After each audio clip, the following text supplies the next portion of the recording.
Oi, gente, boa tarde, sou o Pedro, sou assistente do Pedro Brown. Hoje vou falar um pouquinho com você sobre a monitorização neurológica.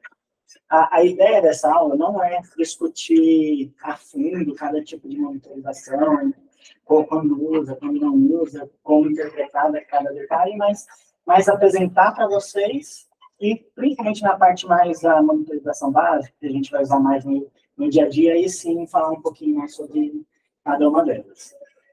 Vamos focar bastante no porquê que a gente precisa monitorizar, muito no exame físico, falar um pouquinho de neuroimagem e de PIC, um pouquinho do elettroencefalo, depois só apresentar para vocês também um pouquinho mais de monitorização avançada.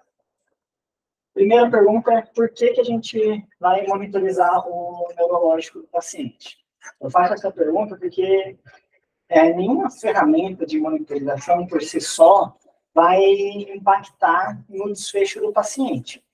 Só faz sentido, só tem capacidade de mudar alguma coisa para o desfecho do paciente se você, com base nos dados que você conseguiu na monitorização, você conseguir atuar em cima e fazer alguma coisa diferente para o paciente. Ou então, quando você precisa de alguma ferramenta a mais para já prognosticar, ajudar a entender o que vai ficar, ou qual foi o desfecho mais provável para já poder ir ajudando você a guiar o seu tom com uma família. Que eu falei, todo o paciente com algum trauma, algum problema neurológico agudo, seja trauma, seja AVC, seja hemorragia, ele está em risco de ficar ruim tanto pela lesão primária quanto lesões secundárias começarem a aparecer e o paciente piorar. Então, você tendo uma ferramenta de monitorização que te permita identificar isso mais precocemente para daí agir em cima, pode ser interessante. E também para guiar uma conduta mais individualizada. Para esse paciente aqui eu vou tirar a sedação, para esse outro paciente aqui, que a monitorização está diferente, eu vou subir a sedação, vou mudar minha meta de pressão, vou fazer tal coisa para ele. Quando a gente fala de monitorização, aí tem várias esferas diferentes que a gente pode avaliar. E eu peguei aqui que ele vai separando como se fosse uma casa mesmo. Cada tipo de monitorização a gente consegue identificar um aspecto diferente dessa nossa casa. A gente pode usar a neuroimagem, principalmente, para avaliar como está a estrutura mesmo, a fundação da casa, se as paredes estão sólidas e tudo mais. A gente pode usar a avaliação de pressão e a avaliação de oxigenação cerebral para entender como estão os encanamentos, se o sangue está conseguindo chegar onde precisa. A gente pode fazer uma avaliação elétrica com eletroencefalograma, potencial evocado. Essa aqui eu achei bem forçada. A ventilação da casa para ver como está sendo o metabolismo do cérebro como um todo. Ou então a gente pode avaliar isso tudo junto e ver como está o funcionamento geral da casa através do exame físico. Falando então um pouquinho mais sobre o exame físico. Vai ser bem variado no nosso paciente na UTI, porque ele pode estar desde um Glasgow 3 a responsivo, quanto um cara colaborativo, mas tem alguns pontos específicos do exame físico que a gente consegue testar para todos os pacientes e que é indispensável na avaliação do paciente neurocrítico. É o que a gente costuma fazer, chamar de neurocheck ali, que de tempos em tempos você vai repetir esse exame, um exame um pouquinho mais sumário, para poder ter ideia se o paciente está mantendo, está melhorando, está piorando. São 4 pontos básicos que a gente vai avaliar, que é o nível de consciência, motricidade, os reflexos de tronco e o padrão respiratório. Com relação ao nível de consciência, o mais usado é a escala de Bloom de Glasgow, que vão ser 3 parâmetros, o ocular, verbal e motor. A gente vai pontuar esses 3 domínios, chegando tendo uma resposta total entre 3 e 15. É uma escala simples e que tem uma acurácia inter-observador bem boa. Então, acabou sendo uma escala mais usada aqui pela gente. Além do Glasgow, tem uma outra escala que também foi desenvolvida para avaliar nível de consciência, que é a escala FOR. É bem parecida com o Glasgow, eles tiram aquele domínio verbal e acabam adicionando um domínio para avaliar um pouquinho melhor como está a resposta de tronco cerebral do paciente. Vai avaliar a pupila e avaliar o ritmo respiratório do paciente também. Com relação à motricidade, acho que o principal aspecto que a gente vai conseguir tirar dos pacientes em geral é a resposta ao estímulo. De forma geral, se o paciente está em coma, vai ser o estímulo doloroso que a gente vai fazer. Lembrando que a gente pode fazer nos 4 membros que podem ter respostas diferentes, é importante a gente entender como está no geral. Não precisa ser repetido toda hora, aqui nem no neurocheck, mas também são informações importantes do exame físico que a gente consegue tirar mesmo do paciente sedado, o tônus, como estão os reflexos e se tem algum sinal de liberação piramidal. Quando a gente avalia reflexos de tronco, a gente está falando de alguns reflexos principais, né? Primeiro é a avaliação da pupila, que tem tanto a interação com relação ao sistema supratentorial, que pode alterar também um pouquinho a avaliação geral da pupila, mas quando a gente fala do reflexo da pupila, a gente está avaliando de forma geral como está a integração das vias aferentes, eferentes e o mesencéfalo. Lembrando também que, dependendo de topografias diferentes, você pode ter algumas alterações mais específicas da pupila. Por exemplo, um pouquinho mais abaixo do mesencéfalo, quando você tem alguma lesão específica da ponte, você pode dar uma interrompida ali em vias parasimpáticas e fazer aquela pupila com pontinho, que é uma pupila extremamente miótica, mas que, se avaliar muito gentil, você ainda consegue ver um pouco de fotorreação. Outros reflexos que a gente usa na avaliação do nosso paciente em coma: córnea palpebral, reflexo óculos cefálico, que é o origem do nécro, reflexo de tosse também pode dar algumas informações legais para a gente. Outra coisa que a gente acaba usando para avaliar como está a integridade do tronco encefálico do nosso paciente é o padrão respiratório. Diferentes lesões em topografias diferentes podem dar alguns padrões um pouquinho diferentes. Com relação à estrutura da nossa casa como um todo, acho que quem já passou no trauma já viu, ou quem já cuidou de outros pacientes neurocríticos no país, que o quanto que a neuroimagem acaba sendo fundamental para a gente guiar. Existem diversas formas de se olhar a neuroimagem, aqui eu vou focar mais na tomografia, que acaba sendo que a gente tem mais disponível. O importante é a gente ter alguma forma de sistematizar o que a gente está vendo, para não deixar passar nada importante despercebido. Uma avaliação meio rápida e que eu gosto de usar é essa do Blood can be very bad. Você vai avaliar, vai passar e voltar várias vezes olhando algumas coisas, procurando algumas coisas específicas. A gente começa procurando sangue, lembrar que o sangue pode se acumular, se espalhar em diferentes localizações do sistema nervoso central, pode ser epidural, subdural, HSA, um hematoma intraparenquimatoso, intraventricular.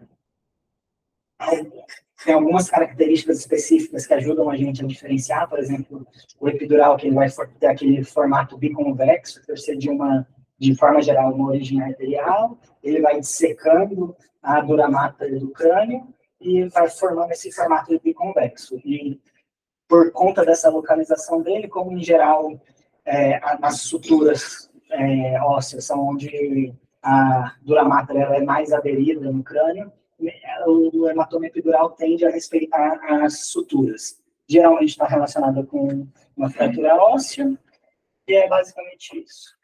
Aqui uns exemplos mostrando esse formatinho biconvexo bonitinho e associado a uma fraturinha aqui. Aqui um outro infratentorial também. O hematoma subdural, muitas vezes se confunde com o epidural, né? Tanto é que vocês vão ver diversas vezes do laudo do radiologista, ele só coloca como um hematoma de localização extra-axial e tal, porque muitas vezes a gente não consegue definir só com a imagem. O subdural, ele tende a ter a origem mais venosa, vai formar aquele formato de meia-lua, de crescente. Como pode ser também algo mais subagudo, crônico, ele também pode ter diversas densidades diferentes, e de forma geral, ele não vai cruzar os seios venosos por conta da localização onde ele fica, o seio venoso vai conter o hematoma naquele lugar. A gente está vendo aqui, aqui. Hemorragia intraparenquimatosa. Lembrar que a gente tem diferentes origens, pode ser primária ou secundária, alguma malformação vascular, um tumor, uma trombose. Quando é primária, em geral, é mais nessa região de núcleo capsular, que é a principal localização, mas a gente vai discutir ao longo do caso, quando é uma localização mais típica de uma hemorragia hipertensiva ou não. Um outro tipo de hemorragia é HSA, que pode ser traumática ou aneurismática, que é uma hiperdensidade mais curvilínea, vai acompanhando os sulcos ou as cisternas da base. Aqui é o exemplo da fissura cilíaca. E aqui nas cisternas da encefálica, a gente vai vendo bastante HSA. Hemorragia intraventricular pode ser causada tanto primária quanto secundária, qualquer outro tipo de hemorragia que acaba caindo no ventrículo também. Então, as cisternas é um dos parâmetros que acaba sendo mais importante para a gente avaliar no paciente neurocrítico, principalmente quando a gente está suspeitando de hipertensão intracraniana. Tem várias cisternas, as cisternas são lugares em que tem um acúmulo de líquido normal no cérebro, e tem alguns lugares em que e tem algumas cisternas que são um pouco mais importantes, que a gente vai avaliar um pouquinho melhor. Aqui são as cisternas como um todo, e aqui as cisternas perimesencefálicas, gostaria de chamar a atenção que acabam dando muitas informações para a gente com relação à pressão intracraniana, principalmente que asmática, interpeduncular, pleural e ambiente. E a gente vê elas, consegue ver elas bem bonitinhas, abertinhas, então uma tomografia que não chama muita atenção para pensar em hipertensão intracraniana. Com relação ao parênquima, a gente vai avaliar se tem assimetria, como estão os sulcos, se estão apropriados para a idade, a quantidade de suco que a gente está vendo, diferenciação entre substância branca e cinzenta, presença de desvio, herniação do parênquima, se tem alguma hipodensidade, hiperdensidade anormal. Lembrar que diferentes patologias vão dar edema de formas diferentes, aqui um exemplo de um edema vasogênico, aqui de um citotóxico, que a gente vê que preserva mais a parte cortical, mais na substância branca, que fica bem edemaciada, aqui a gente vê que pega tudo como um formato de funda. Vamos avaliar também os ventrículos, para ver se tem algum sinal de apagamento, de desvio do ventrículo, sinais de hidrocefalia, sinal de hemorragia. Aqui, por exemplo, um subdural que empurra o ventrículo, ele está fora da linha média, então tem desvio da linha média, e ele também está bem apagado como um todo, bem indicativo desse subdural estar tendo interrupção de hipertensão intracraniana. E aqui uma baita hidrocefalia também. E por último, lembrar que a avaliação dos ossos também faz parte da nossa neuroimagem, olhar principalmente sinais de fraturas, olhar a base do crânio com carinho, e às vezes, dependendo do que tem fratura, a gente pode ver também que não é certo. E na janela óssea vai ficar mais fácil de ver. São uns exemplos de fratura. Aqui a base do crânio destruída. Avaliação do encanamento, então, da nossa casa. A gente, principalmente, a gente vai usar a pressão intracraniana, e para falar um pouquinho de pressão intracraniana, a gente tem que lembrar da doutrina de von Micheli.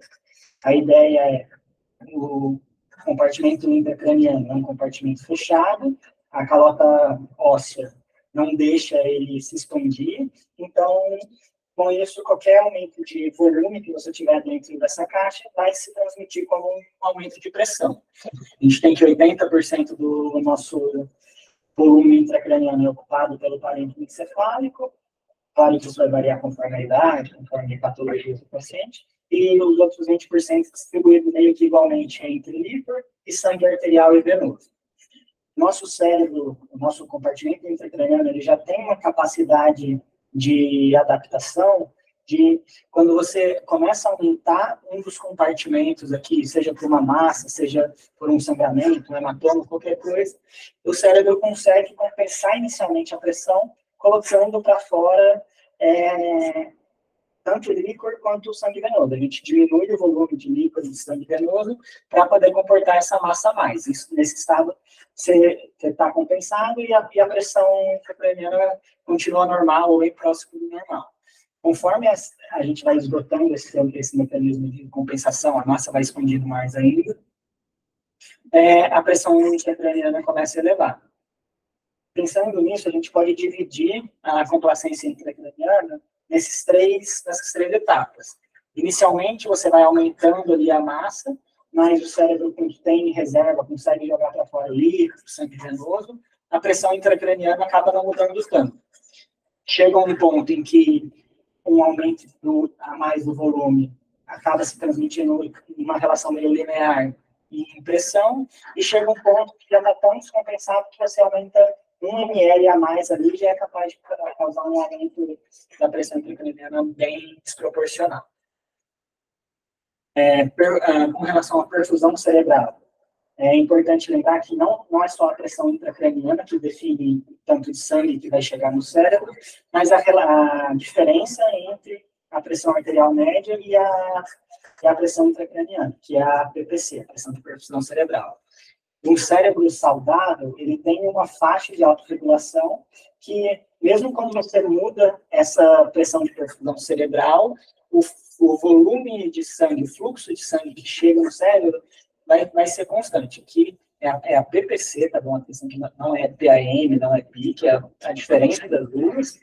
Tem uma faixa que, conforme, por exemplo, você vai aumentando a PPC, o cérebro consegue fazer uma vasoconstrição, vai diminuir o tanto de sangue arterial que chega, o conteúdo arterial como um todo, e o fluxo do cérebro vai ficar constante, o fluxo sanguíneo cerebral vai ser constante. Se reduzir a PPC, o cérebro também tem a capacidade de vasodilatar, até, claro, certos limites em que essa capacidade vai ser perdida.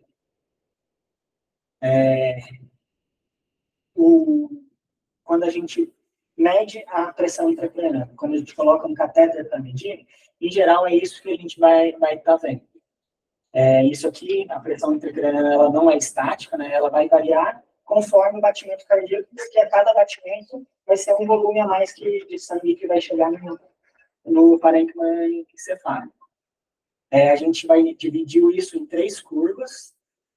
A primeira curva é a P1, que é simplesmente a chegada desse volume sistólico no cérebro. A gente tem a P2, que é como o parênquima encefálico vai comportar esse aumento de volume. E, por último, a gente tem a P3, que é a representação no cérebro do nó dicrótico. Conforme a gente vai saindo desse estágio 1 e subindo para esse estágio 3, a capacidade do cérebro de ser complacente para esse volume a mais de sangue que está chegando ali vai se diminuindo, e esse pouquinho a mais de volume que chega no cérebro vai fazer um aumento de pressão mais elevado.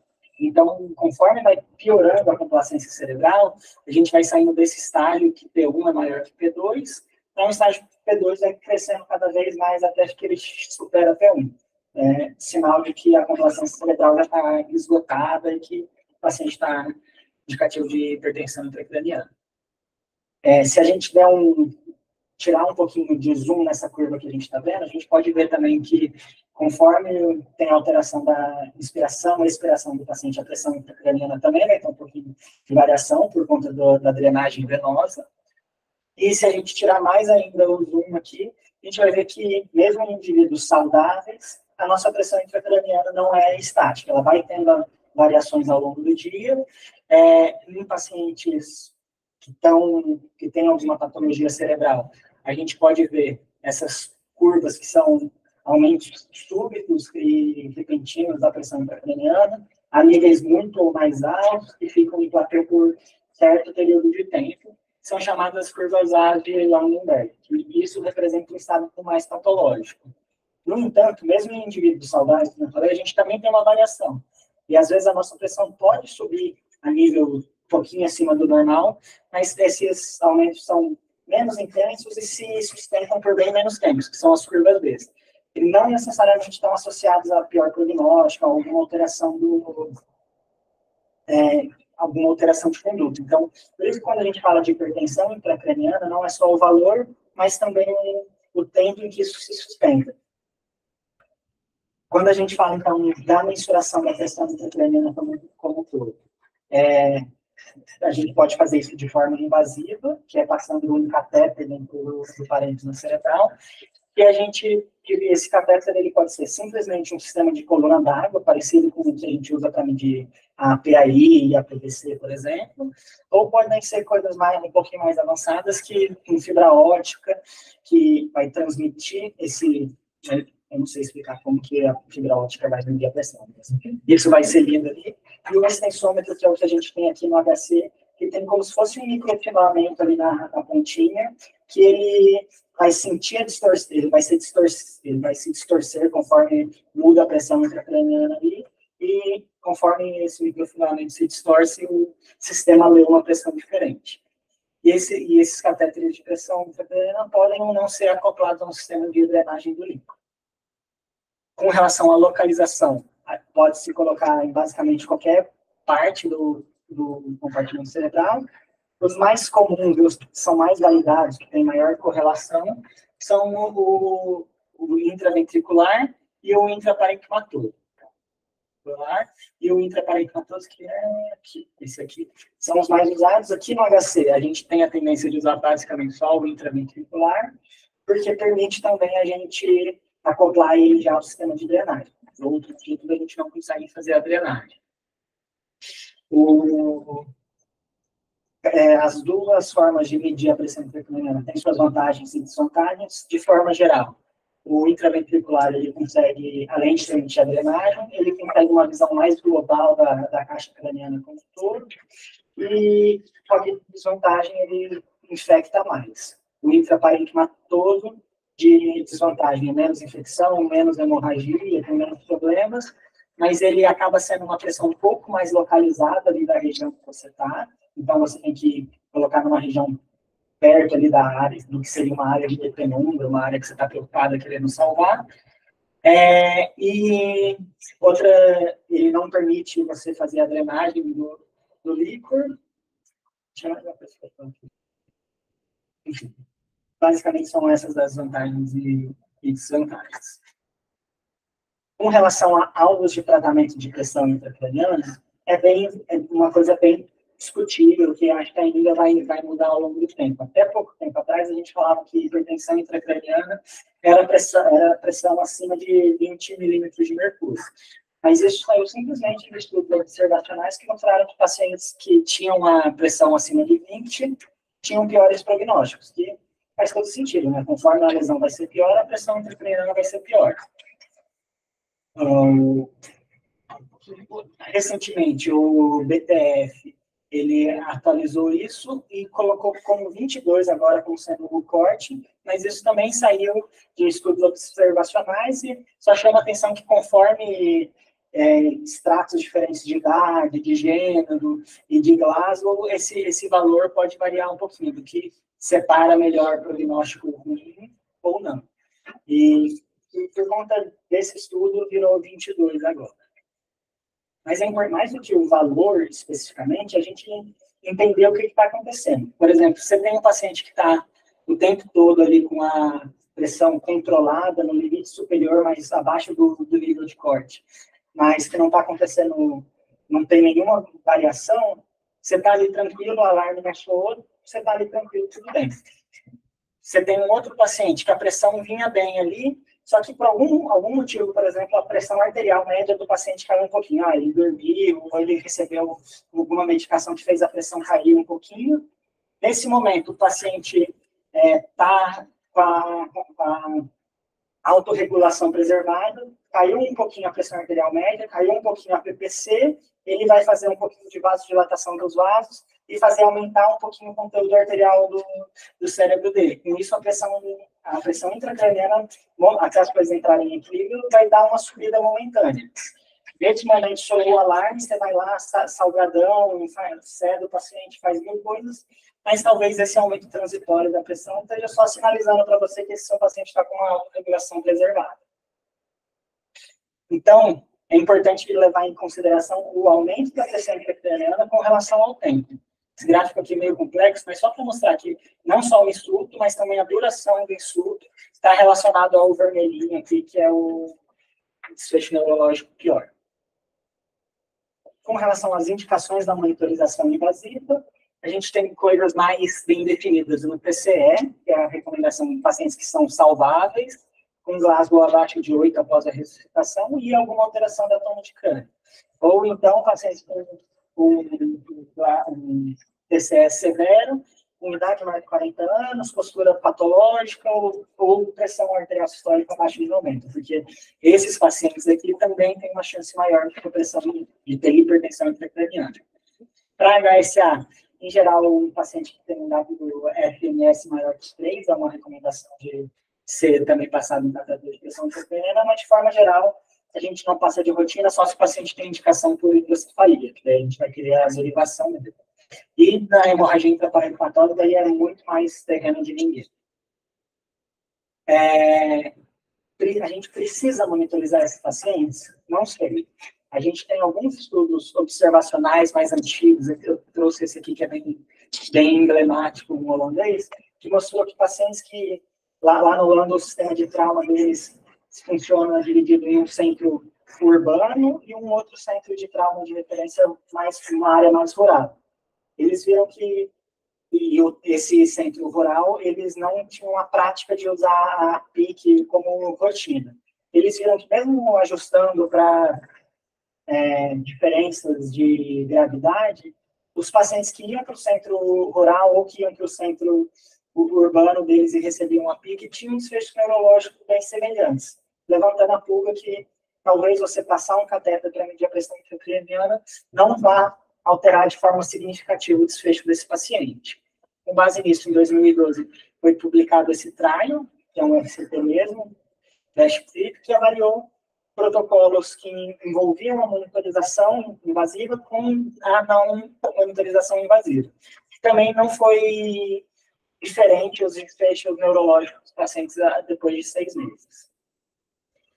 Aqui no HC, a gente também já tem essa pesquisa, já foi feito esse levantamento, e também pareceu que não tem diferença de sobrevida dos pacientes que recebem a monitorização invasiva e aqueles que não recebem.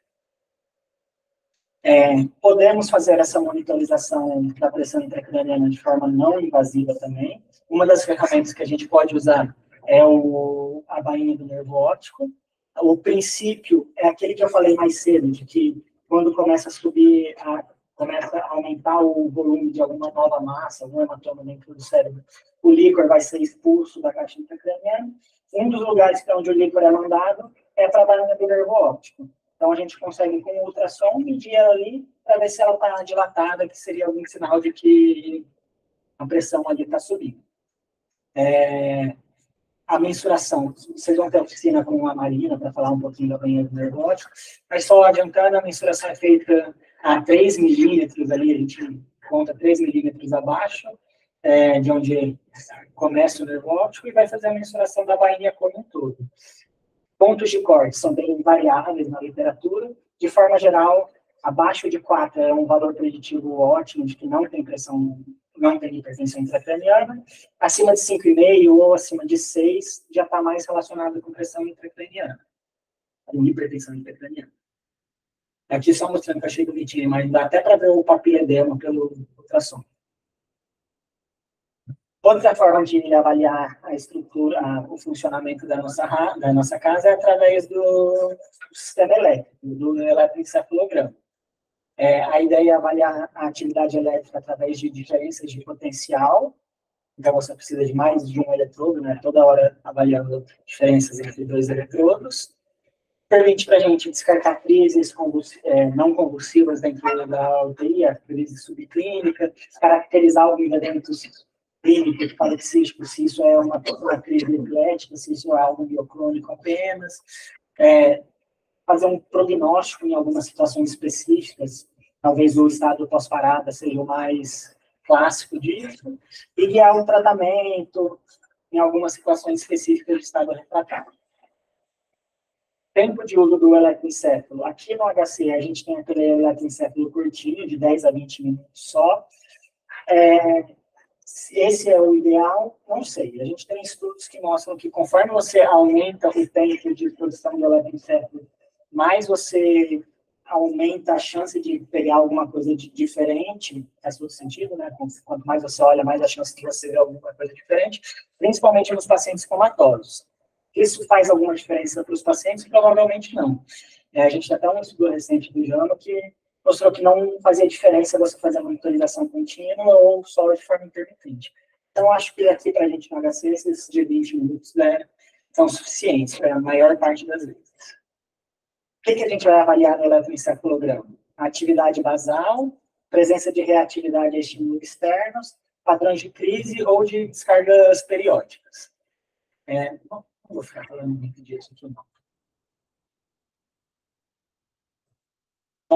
Falando aqui de reatividade, pacientes que têm reatividade a estímulo externo têm mais correlação com um prognóstico neurológico mais favorável. Tá? Então, acho que isso é uma coisa legal quando a gente vê dos nossos pacientes, mas não quer dizer que necessariamente eles vão acordar. Com relação à monitorização avançada, tem várias coisas que a gente pode usar: potencial evocado, Doppler, oxigenação cerebral, microdiálise. Primeiro, falar do Doppler, que é uma das coisas que tem já está mais presente no nosso dia a dia na UTI. É uma avaliação não invasiva das artérias da base do crânio, da base do cérebro, que na avaliação básica a gente vai ver basicamente as velocidades dos fluxos e o índice de pulsatilidade.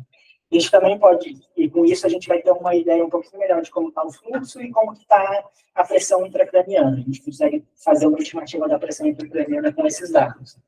Em pacientes que estão com uma HSA, por exemplo, que tem suspeita de vasoespasmo, a gente pode também usar o índice de Lindegard para poder ver se um aumento de velocidade é uma hiperelia, por exemplo, ou se isso é um vasoespasmo real acontecendo. Além do Doppler, a gente pode também fazer um ultrassom transcraniano. Isso acaba sendo mais fácil nos pacientes que estão cranectomizados, que daí a gente consegue ter uma avaliação parecida com cortes tomográficos mesmo. A gente consegue ver os ventrículos, consegue ver se tem alguma imagem sugestiva de hematoma que é nova, consegue ver se tem hidrocefalia. Também é uma ferramenta interessante de usar de vez em quando.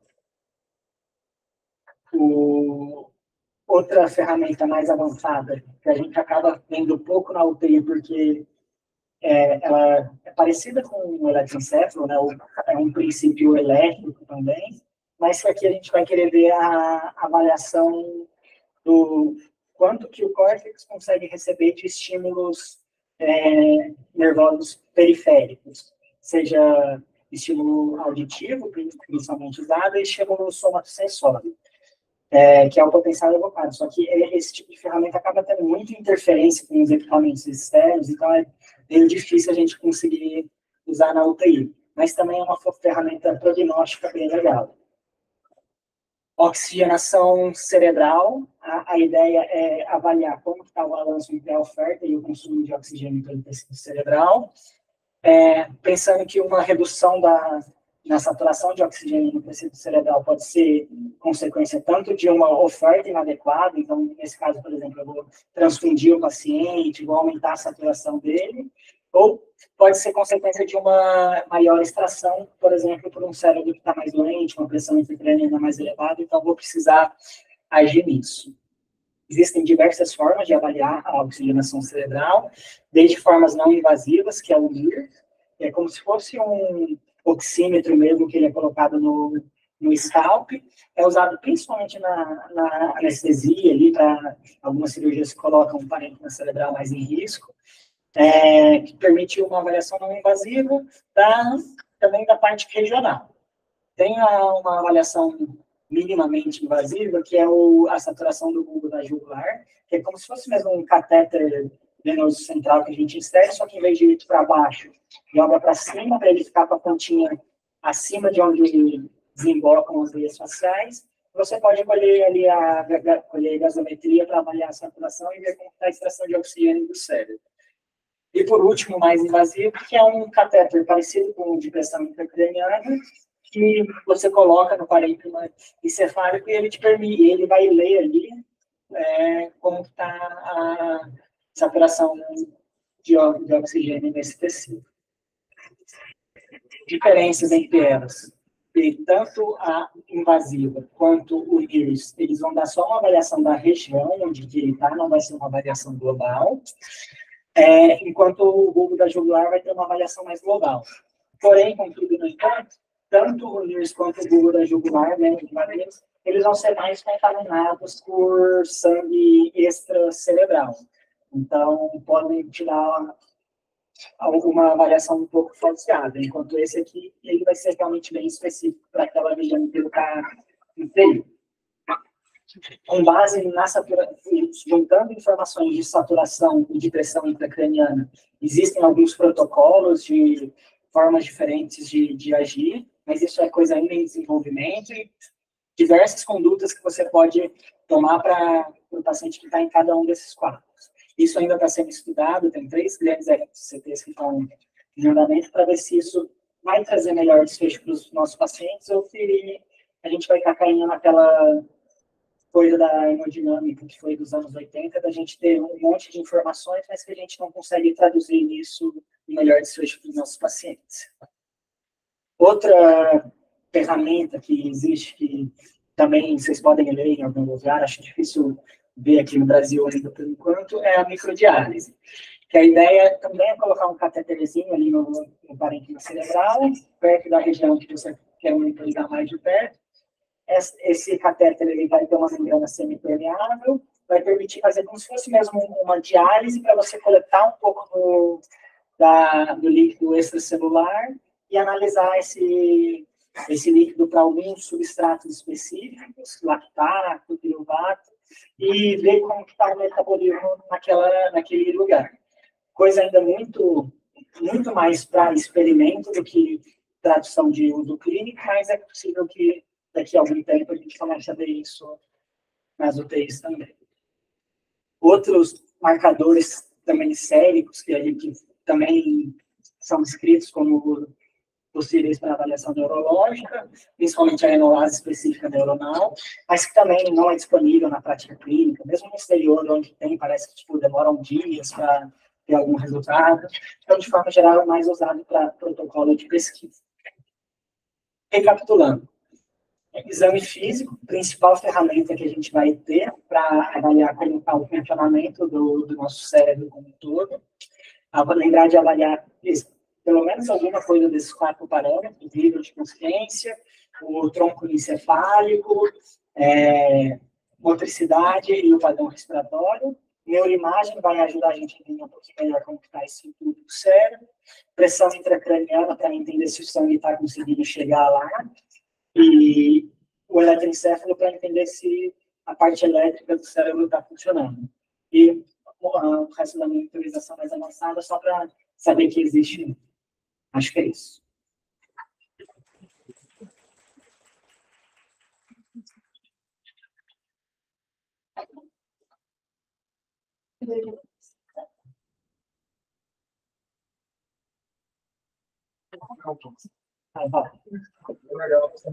Alguém só pergunta mais alto para passar aqui?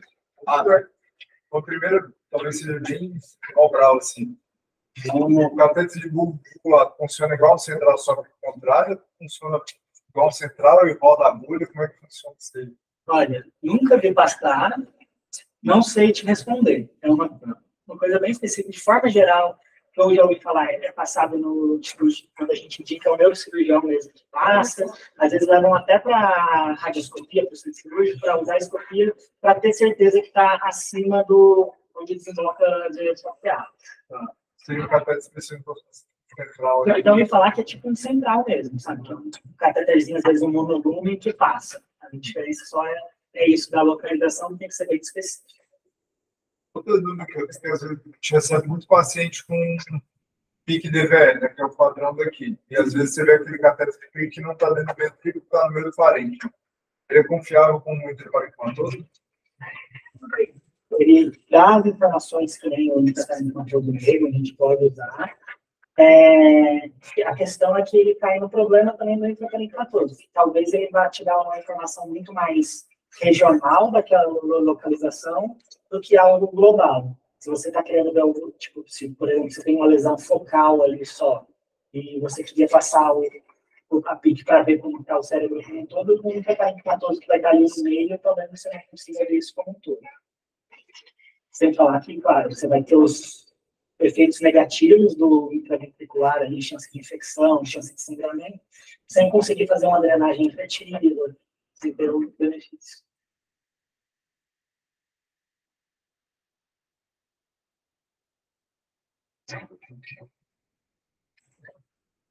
E o drift do catéter intraparenquimatoso, em geral, tende a ser maior do que o do intraventricular.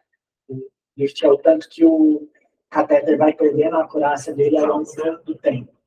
De forma geral, a maioria dos catéteres comerciais que tem, eles vão errar até coisa de uns 6 milímetros de mercúrio depois de 5, 6 dias. Por isso que, depois desse período, a avaliação começa a ser não tão acurada assim. Mesmo esse nosso catéter que permite zerar de novo, a gente não tem muita certeza se, com o tempo, ele vai continuar dando uma medição fidedigna.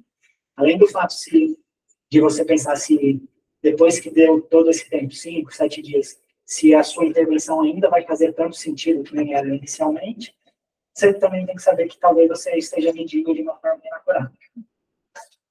Eu não sei também. As dúvidas que eu tenho, até eu falando, a monitorização é uma ferramenta que vai mudar o que você vai fazer de conduta, e às vezes a gente acaba tomando condutas precipitadas. Eu fico na dúvida quando que a gente apitou lá o alarme que a PIC subiu. Quando que é o momento de eu fazer alguma coisa ou quando que eu fico só observando?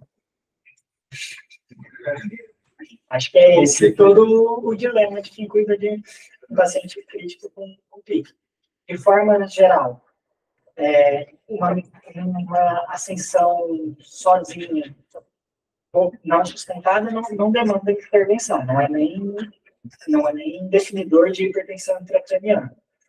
Só que você chegou ali do lado do leito, do alarme, do leito do paciente que está alarmando, a pressão está um pouco mais elevada, acho que vale você, pelo menos, checar se o básico das coisas que dão um pouco efeito colateral, pouco efeito adverso, estão sendo feitas.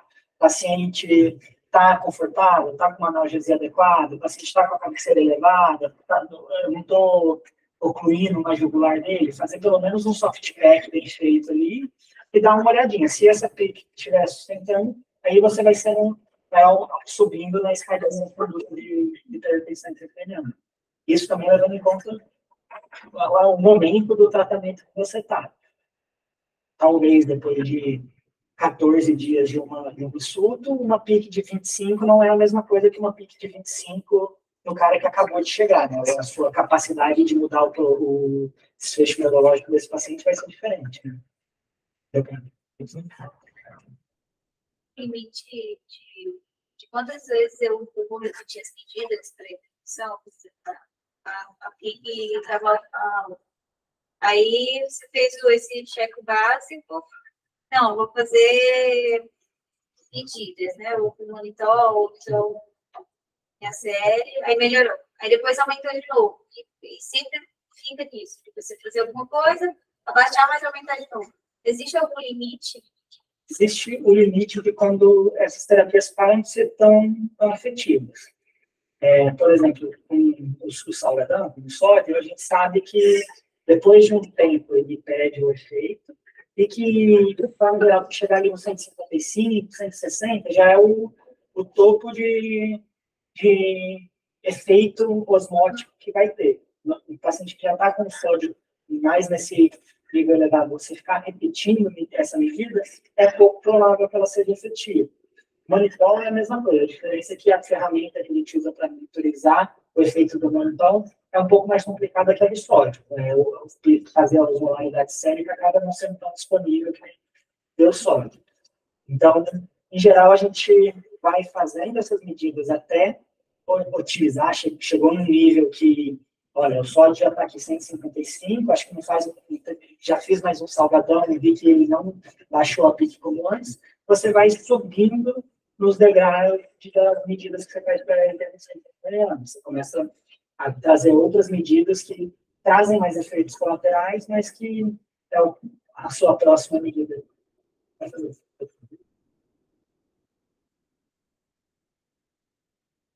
Se o sal não altera sobrevida,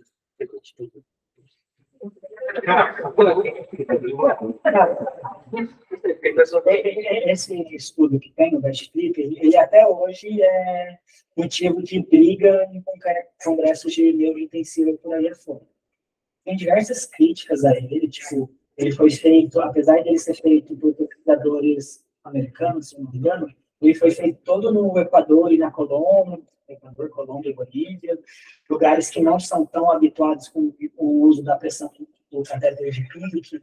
Então, pessoas do mundo desenvolvido, eles criticam esse estudo de uma forma até um pouco preconceituosa, assim, falando que eu sei usar esse catéter, o povo que estava nesse estudo não sabe usar direito, então por isso que o estudo foi um pouco não foi significativo. Tem também o fato de que o grupo que não usou a pressão intracraniana acabou recebendo mais medidas para baixar a pressão intracraniana. Esse estudo ele não avaliou especificamente usar o catéter de PIC ou não, ele avaliou estratégias de monitorização de conduta com base em catéter de PIC ou não. Então, tipo, o grupo que caiu, o grupo que ficou sem a PIC, acabou recebendo mais medidas que seriam para baixar a PIC de uma forma empírica do que o outro grupo. Então, também tem isso. Você está com o catéter de PIC, você consegue tocar um pouco mais a mão e guiar um pouco melhor a sua terapia. Tem vários poréns. Assim, pode falar. Que tem muitas pessoas que não vão usar o Marcelo, por exemplo. Se pudesse, eu não usaria. Isso que a minha sensação é algo parecido com sulaganas, assim. E a gente usou muito, começou a dominar, e talvez tenha pacientes específicos, eu acho que o que a gente não tem muito é quem realmente se beneficiaria. Assim. Isso eu resumo no medicina princípio, a gente pode fazer. 3 anos. Na fala aí.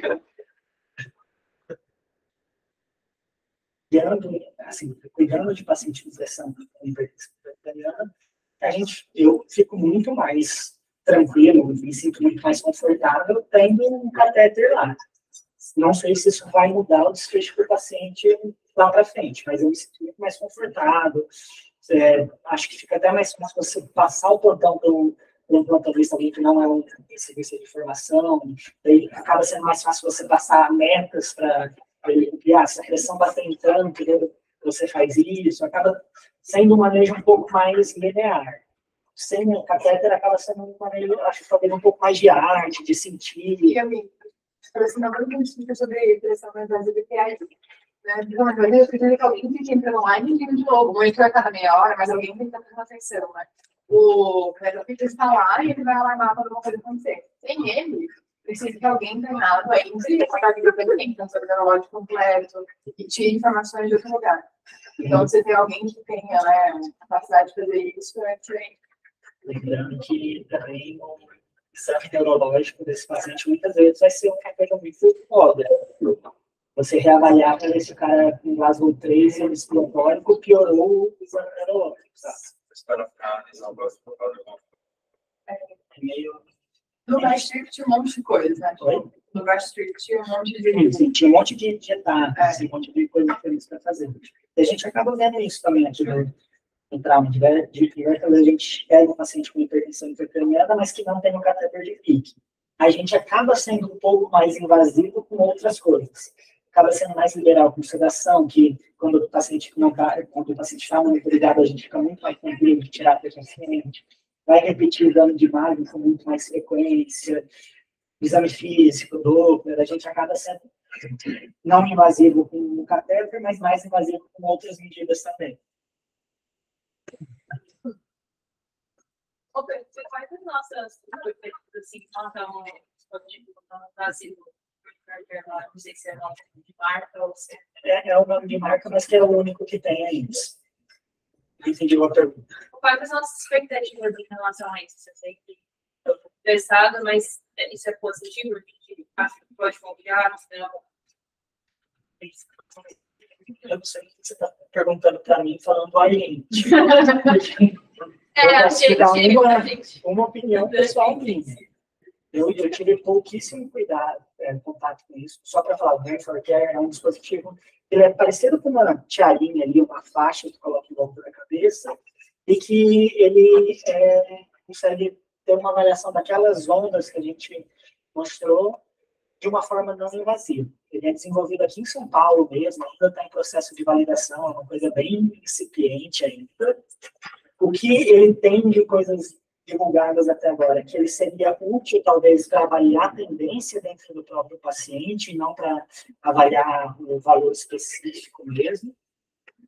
Coisa pessoal minha, eu vi usando 2 pacientes nossos, um, tipo, colocou, falou, nossa, ele está aqui sugestivo de mega hipertensão intracraniana e tal, cuidado, a gente tirou a sedação, o cara acordou.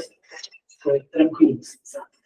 E o outro realmente foi compatível com o que ele estava vendo. Acho que só vamos conseguir dizer quando tiver mais dados mesmo. Mas não tem, tipo, expectativa de uso precoce, sabe?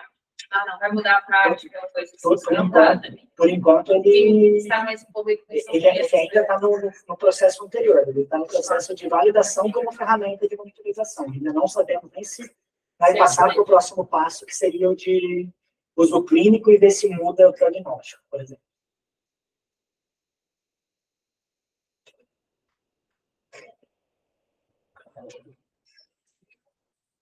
Obrigado.